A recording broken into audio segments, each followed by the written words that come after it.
நீ பயப்படாதே, நான் உன்னுடனே இருக்கிறேன். திகையாதே, நான் உன் தேவன். நான் உன்னை பலப்படுத்தி உனக்கு சகாயம் பண்ணுவேன்.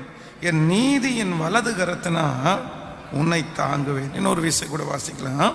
நீ பயப்படாதே, நான் உன்னுடனே இருக்கிறேன். ஆமென். ஆண்டவருடைய பிள்ளைகளே, இன்றைக்கு ஆண்டவர் கொடுத்த ஒரு நல்ல வாக்குத்தத்தம் என்ன அப்படின்னா, நீ பயப்படாதே, நான் உன்னுடனே இருக்கிறேன். ஹல்லேலூயா. நம்முடைய தேவனாகிய கர்த்தர், மிகப்பெரிய தேவனாகிய கர்த்தர், அவர் சொல்லுகிறார், நான் உன்னுடனே கூட இருக்கிறேன். ஆமென்.